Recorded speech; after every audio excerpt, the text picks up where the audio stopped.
and it's a very affordable from, $200. And there are a lot of places out there, a lot of groups, animal groups that would do it for free or would, get you a reduced cost, whether it's $100, whether you reach out to any one of the groups to just, get financial help. Spay and neuter your pets so that we don't have to be finding kittens in empty fields and savannas and drains. I've found kittens in bags, grocery bags, in garbage bins, tied up. So just spay and neuter. And the other thing is that fosters are not dumping grounds for persons who are irresponsible owners, meaning that if you refuse to get your animal spayed or neutered and you just out here having your animals reproduce constantly, and you hear a foster like me saying, hey, because while I've had these five, 3 or 4 people have reached out to me with 2, with 3, with 1, and I'm like, hey, I have 5 already. And they don't always take it well. They're not always understanding. So they think that because I foster, I'm supposed to automatically take every cat that comes my way. It does not work like that. So just do your part and help, reduce the stray population so that every cat can get a really safe and loving home. Everybody can do their part, Natasha. It's really super easy. As you probably know, we don't have enough shelter space in Trinidad and Tobago. And our stray population is out of control. Is there any point you want to make about that? Well, I mean, you say we don't have enough shelter space, but enough is relative. So if it is, we did better to control our overpopulation of animals, then there would certainly be enough shelters. But currently, there's so many people that are against spaying and neutering, but at the same time, they don't want to look after the offspring of their dog. So the dog makes puppies, they kick out the puppies, or they give away the puppies, and those puppies make puppies. And when I was with TTSPC, I did this graphic for them, which shows basically a pair of dogs within 6 years, their offspring, their offspring's offspring, it can easily multiply from a pair of dogs to 62,000 dogs. And with cats, from a pair of cats to 420,000 cats, because cats come into heat more often than dogs do. Can you imagine those numbers just multiplying? And of course, it's not going to be that specific number because, okay, maybe some litters are going to be 1 puppy, some litters are going to be 11. Of course, you're going to have some animals that die from exposure, from traffic, from whatever the case might be, poisoning, unfortunately. So that brings down the numbers, but not by that much. You might cut out, 10% of that number. So can we manage from a pair of animals, 50,000 animals down the road? No. Right? So, I mean, a lot of people don't think about it in that way. They just see, well, I made puppies and I gave it away and my problem has ended there. But has your problem ended if there's a dog digging in your garbage, there's a dog chasing your niece when she's trying to go to school, there's dogs eating the wildlife, attacking people, dogs being hit by cars. So, of course, if that car is swerving away, damage somebody else. And you have to think about the impact you are having by not taking this one unselfish act, essentially.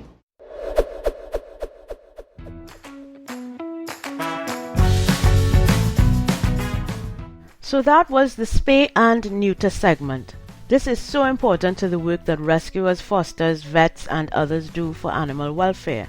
So the question to ask you, dear listener, is, have you spayed or neutered your pet yet?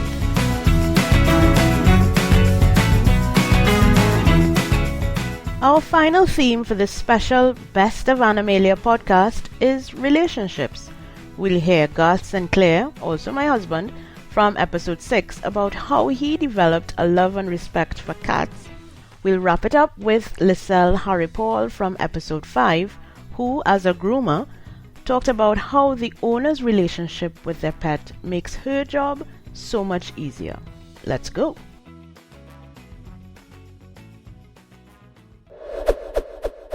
But eventually, sometimes I come home not in a good mood and, Missy would do something to make me smile.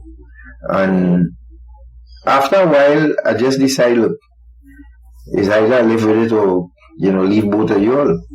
So I decided to adapt, and it turned out that Missy turned out to be a really special kind of cat. Mm-hmm. And I honestly thought, well, it would have stopped there. But no, it didn't. No, it didn't. And having to readjust to other cats coming in the house now, that was another level of testing tolerance and, questioning, what am I doing with this person if they don't understand? I just don't like cats. I don't like dogs. I don't like animals in the house. But I guess, the saying, happy wife, happy life. So I decided to readjust, but that's not all. So when I brought home Toro, Toro is a rescue that I found in the stadium. I've told this story on the podcast before, but Toro was the second addition to the household, and there was something special that happened when he came. That was indeed special, and I do seem that we'll never experience that again. No. But one thing I understand about cats, they're very territorial. And once another cat comes on the scene, there's be a lot of hissing and snarling and, clouting. But when you brought Toro home, and of course Toro needed some special care, and I couldn't believe that, you go into a meeting in the stadium and this cat just meow and you decide to bring this cat home. This kitten home, and he chose me. But it turns out that Toro and Missy hit it off immediately. And I mean, we have a couple of videos of them playing hide and seek, and that was nice to see. At least there wasn't any, cat fights in the house because of that. And that kind of relaxed me a bit because, they took to each other and they became buddies. Literally, because Missy started looking out for Toro and they started liming together. You could see them sitting and looking out the road together. And I remember one night a cat tackled Toro and Missy came to the rescue. Missy actually, pepper potted the cat, and next thing you know, the Toro started to back off and Missy took over. And I remember that episode pretty well. And Missy and I actually became close. Although Toro was more of the lap cat, but Missy and I had this kind of ambivalence, this kind of love-hate relationship. But it's so much so that when Missy passed away, I found her the morning. Well, him. Yes, I found him. Well, we thought Missy was a girl at first, and then that's why the name. That's another story. Yes, that's another story. And but so when I got up the morning and I didn't see Missy and I went outside, I couldn't believe I broke down. I actually broke down and cried when Missy died, and I'm saying, but this is not good, But Missy and I,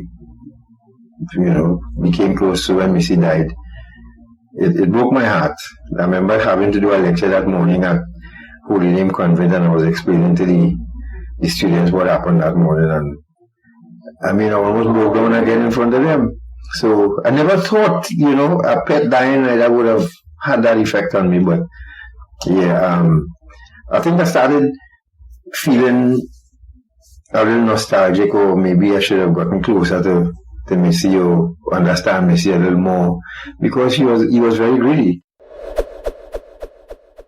How and at what age should an owner introduce that aspect of grooming to a dog? How can people start that process at home with their as pets? early as 6 weeks old? From the time you get your puppy, start playing with his teeth so that you can introduce teeth brushing. So kind of mix it with play, allow him to, get a feel of your hand in his mouth. And then you can start by taking a simple little brush. You start petting him, and then you introduce a little comb. And then you can start introducing him to water bath. And a little trick to the trade, because there's some dogs that are just like really afraid of water. Yeah. The trick is to introduce them from the back come forward.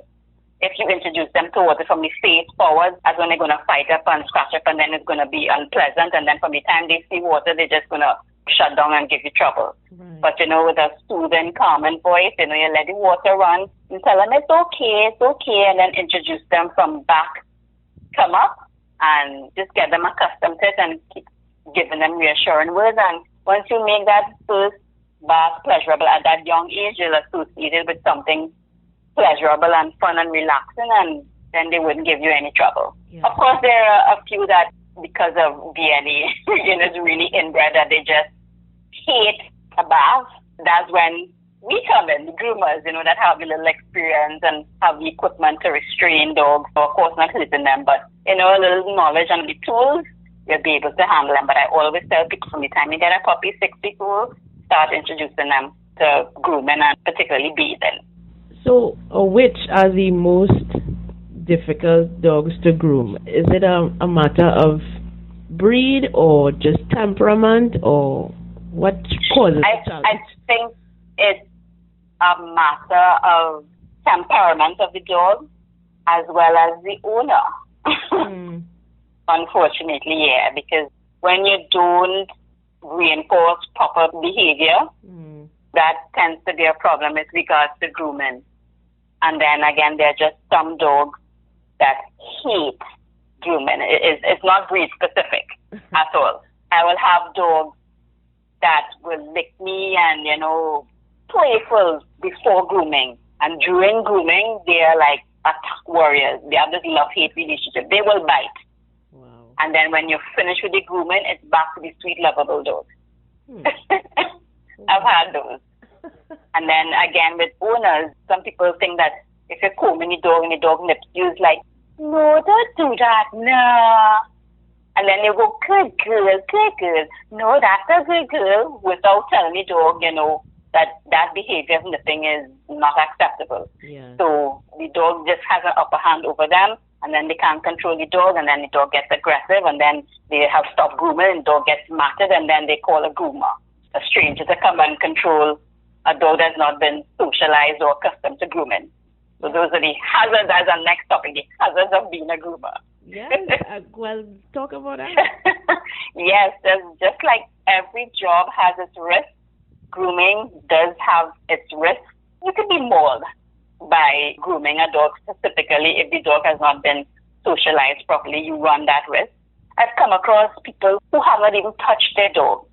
They scorn their own dog and they're like, come and groom it, come and pick it up. So a stranger comes into the yard to groom an unsocialized dog. You get bitten badly as well. So experience has taught me, just for the first few minutes of me entering into your yard, your compound, your apartment, the relationship that you have between yourself and your dog, I can tell instantly how the grooming is going to go. So much so that I'm to the point where I will say, somebody will get bite here today, it's not going to be me. So I've learned that if you cannot put on a simple muzzle on your dog, there are sometimes you're going to have to turn it down.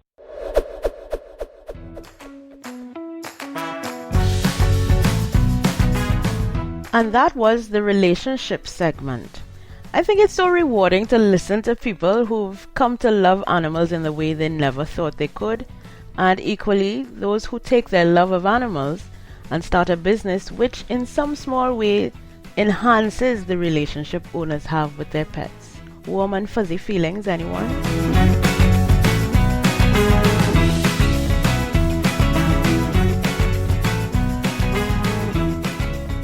My commentary this week about the Justice for Toro campaign. Just to give you a brief update, the petition is up at www.change.org/justicefortoro, and it is up to 1,836 signatures. So thank you everyone who signed.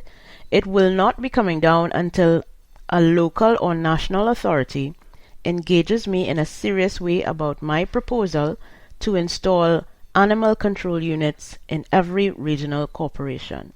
I've written to the Minister of Agriculture inviting him on the podcast to explain in fuller detail how the Animals, Diseases and Importation Act can truly be a solution to the stray population. Hopefully by the next podcast, I'll be able to tell you if I got a response. Although I haven't given up on the police just yet, my patience